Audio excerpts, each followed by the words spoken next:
Thanks very much. Well, it's been a really interesting day, and it's a bit daunting being the last speaker, but a lot of the themes of the day, I hope, will come out in mine. This drawing, it doesn't look as good as it should. It was a drawing I did to explain who I was. I was sitting in a conference, and it's how I feel about life. I've kind of hacked my way through life, and I've been stabbed in the back, and I've been reliant on alcohol and drugs and cigarettes, and I've always had friends. Sometimes they've been good for me, sometimes they haven't, and I've developed different characters so that in different situations I've behaved in different ways. But then I'm just going to go through the theory of knowledge, because I think it's really interesting. We live in a world of made-up stories which contain knowledge, and they've evolved through our collective human experience of living in the world. And we have three ways of knowing. We can learn by experience, we can learn by observing things, but more and more we live in a world where we're told what to believe, in the world of authority. And the trouble with authority is that it's not necessarily and not really often true. So in the mental health field in Ireland, the big truth is that schizophrenia and bipolar are lifelong illnesses caused by a chemical imbalance within the brain. And if you look that up on the College of Psychiatry's website, that's what it says. But then you have Dan Fisher, Pat Deegan, myself, my wife, and lots of other people, literally hundreds of people, who can say, it may surprise you to know that I've recovered from schizophrenia. And the thing is that in psychology and in knowledge, experience really has been largely ignored.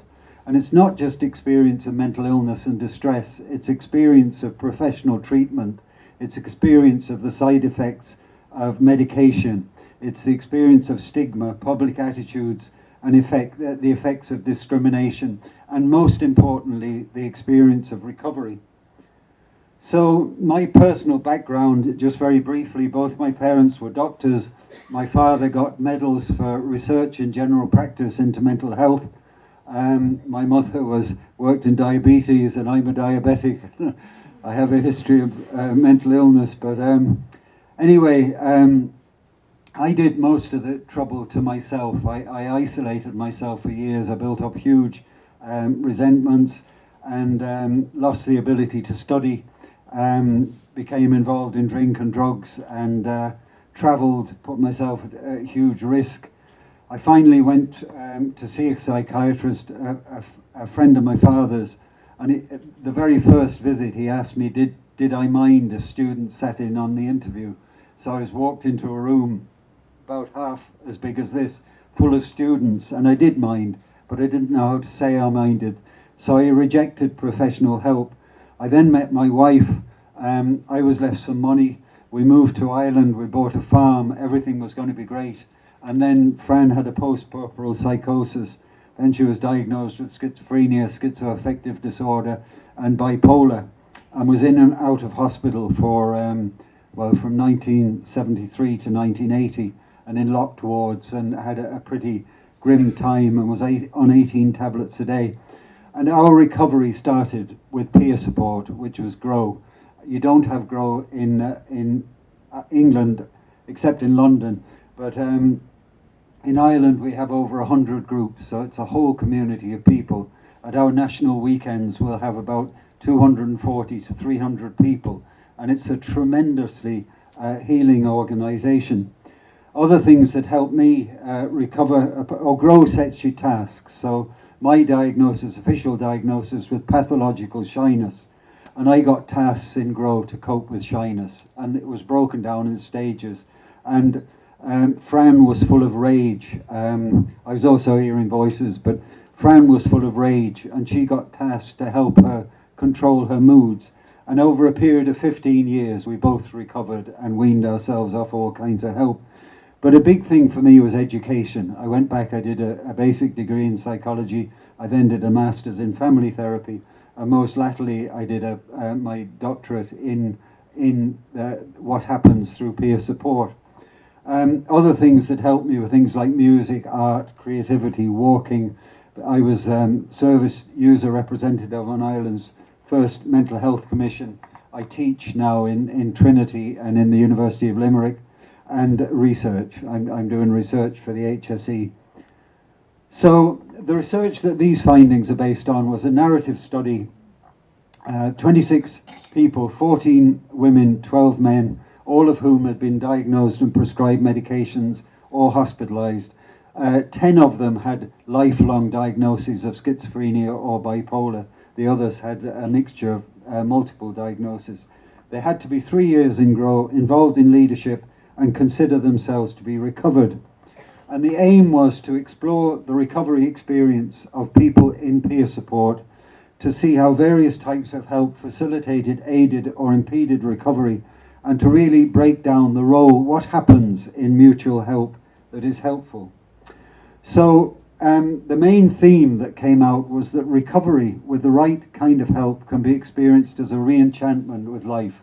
Now that really excited me, because one of the quotes I got was from Weber that said that science, when it's applied to human beings, tends to rob life of enchantment. And people were saying that they had been re-enchanted. They were delighted to be alive. They were full of life, and they were really thrilled with themselves. It was a three-stage process. People became trapped in dialogues of terror, and they came from outside themselves, but they also came from within how they felt in their body, how they became emotionally, how they began to think, and how they began to behave. Recovery depended largely on these dialogues of healing, which are there in all these representations today. They're healing relationships. They're what happens between people. And when they'd had a period of healing through peer support, they were then empowered to be able to enter into dialogues of becoming in society, finding niches in society where they fitted in and could find an identity and find meaning and purpose.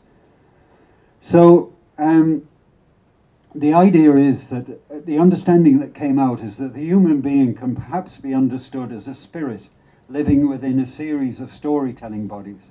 And the closest storytelling body is our physical body, but it doesn't speak in verbal language. It hits you with either a sense of chaos or a sense of peace. And when people were telling their stories of how they became mentally ill, they used quotes like, "I was very young, I had no safety. I remember this wild sense of upset and loss. I was rattled altogether. It was soul destroying." And what seemed to be happening is that their body was experiencing chaos.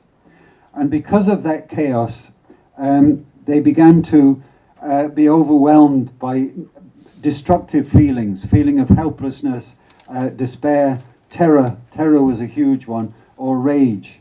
And people said things like, "It made me feel dreadful, dreadful. I was full of self-hatred. I should have had rage printed across my forehead."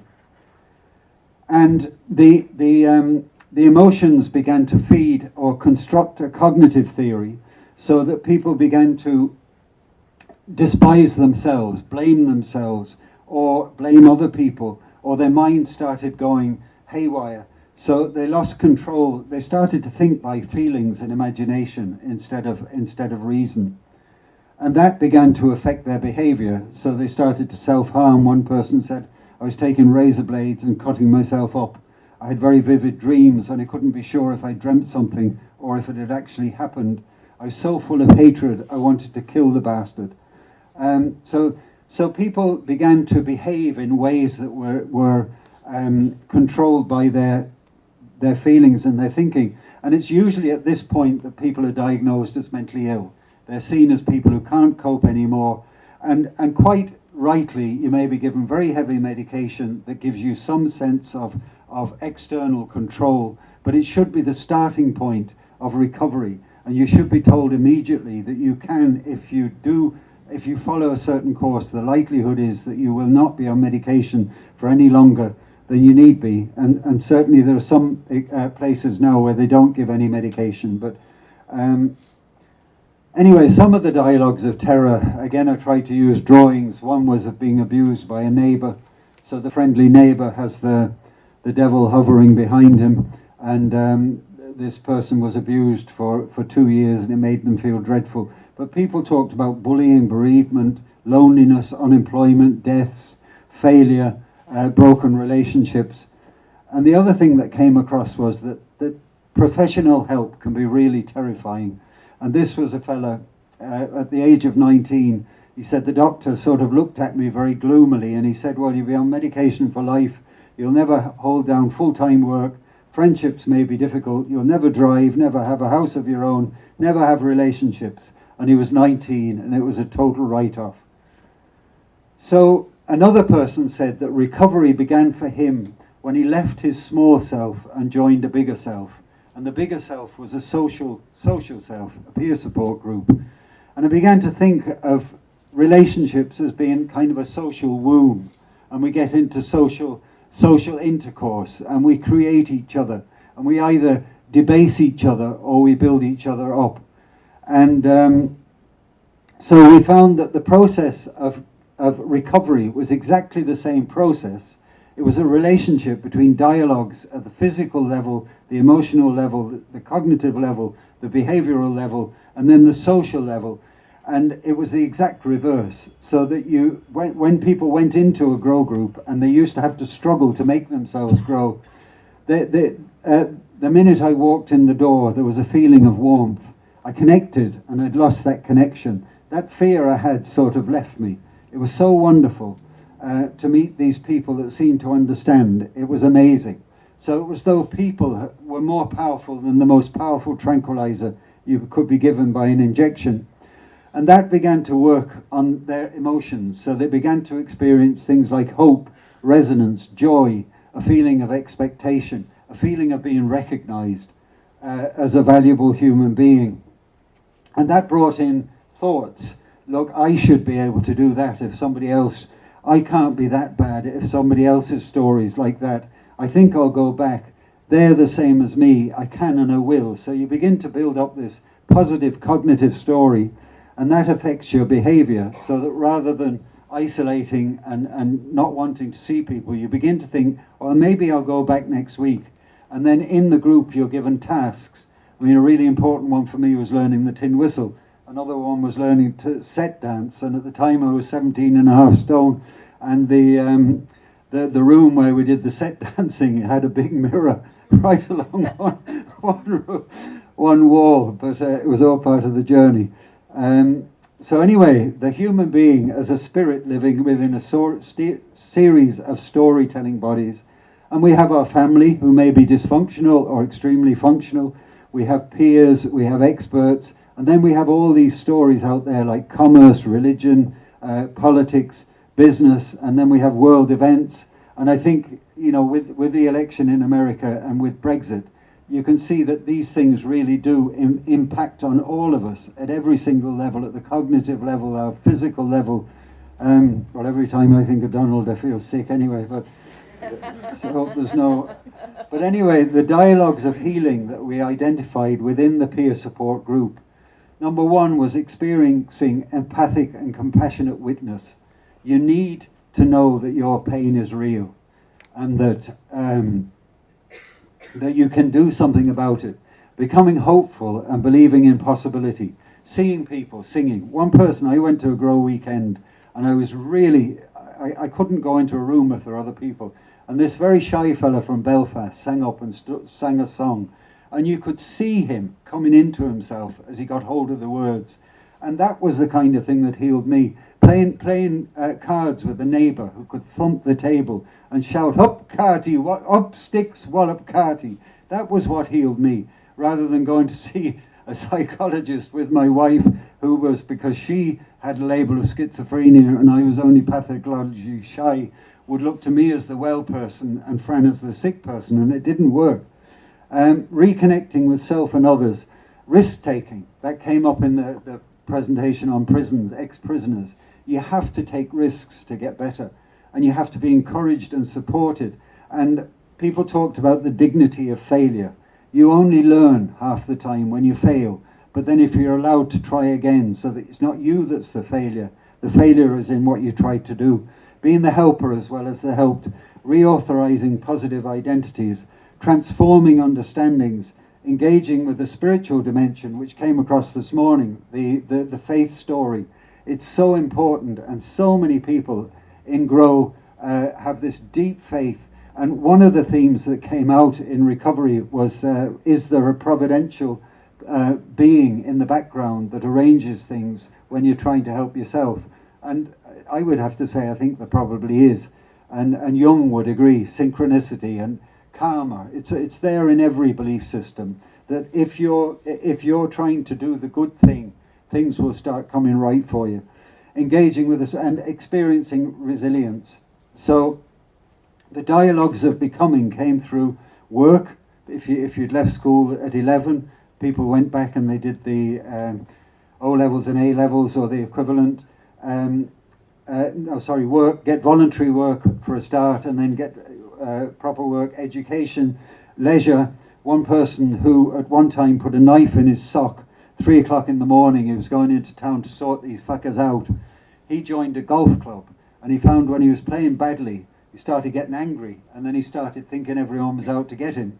And then he started noticing that when other people were playing badly, they also got angry. And one fella threw his clubs under a bush in disgust, and he realized it wasn't just him, it was just that you get frustrated. And anyway, that was that. So this is just a diagram where if you have a hopeful encounter, it moves you, influences you in the direction of mental health.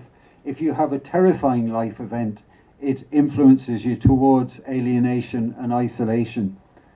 And we're trying to develop this idea of a recovery map, where the universal soldier is in the middle, and his job is to find relationships that will support him. So we're suggesting that a good starting place are peer support groups, and there's loads of them. And then the next row are all things like men's sheds, motorcycle clubs, anywhere where there's a sense of community, and it does it for you. So the whole of society, you look at a person and you say, what's your interest? Collecting stamps or skydiving? It could be, you know, it's the person decides. So we're hoping to develop this as an app where you train the person to build a recovery map, and it makes them go out and research what's in the local community. So then if they're interested in music, they click the music button and it comes up classical, opera, jazz, blues, songwriting, dancing, a whole frame of things. And then you try and have a recovery champion in each organization who they can link in with. So this is the idea of, I like Christian, what do you call it, imagery, words made flesh. I think we are literally words made flesh, that our characters and who we are dependent on the words that come from within our own bodies, but the words that other people give us, whether they give us a smile or they look at us suspiciously. I mean, if you meet a doctor who smiles at you in the corridor in a psychiatric hospital, it's a very powerful experience. But if you meet a doctor who's got his file under his arm, his head's down, and he's avoiding everybody's eye, it's little things, and we are all words made flesh. So some of the roles of the professional, I think the biggest role is to be friendly, and to help or find or create social niches which can become a part of a person's recovery. And secondly, to create leadership roles. So I think every professional should have a list of helpers. So if a new person comes and says, this is my story, they can say, well, I know somebody who went down that road, would you like to meet him? And it's taken risks at a society level, because it won't be long before somebody does something wrong, but we have to do. And so anyway, recovery, these are two quotes from another bit of research I did. Recovery involves overcoming the spirit-crushing effect of a system when they lose sight of the fact that they're dealing with a person. And that can be a family, it can be a group of friends, it can be a classroom, or it can be a hospital or a mental health system. And it can be as simple as another person's tone of voice and attitude towards you. And this is one person, he said, he reminded me that I'm an imaginative, worthwhile creature. So that's it, thanks.